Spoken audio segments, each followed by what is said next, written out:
Караганде состоялась презентация ленты боевой славы, приуроченная ко Дню защитника Отечества и Дню Великой Победы. Лента призвана сохранить военную историю казахского народа. Она создана по инициативе авторов серии книг «Наследие казахского народа. Вечное государство».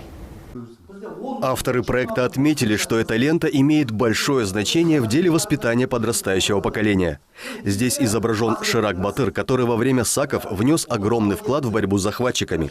Кутлык Каган, восстановивший второй тюркский каганат. Полководцы Богенбай и Кабанбай Батыр, защищавшие страну во время казахско-джунгарской войны. Исатай Тайман-Улы, предводитель национально-освободительного восстания. Бауржан Мамышулы и Алия Малдагулова – герои Великой Отечественной войны, а также герой афганской войны Борис Керимбаев, прославленный Кара-майор.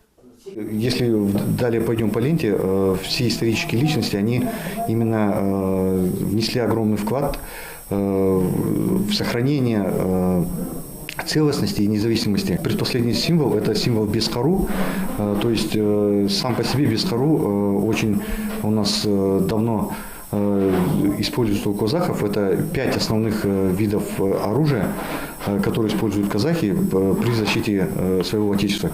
И далее последним символом у нас стоит эта карта Казахстана в нынешних границах и поднимающее солнце. Разработчики отмечают, что лента боевой славы в принципе уже готова, но есть предложение внести ряд дополнений. На данный момент данная лента, она как бы сама по себе закончена. Планируется, это вторая лента из планируемых 4 лент. До этого полгода назад мы презентовали ленту независимости. По данной ленте на сегодняшнем мероприятии, например, есть такое предложение внести в ленту Рахмджана Кошкарбаева.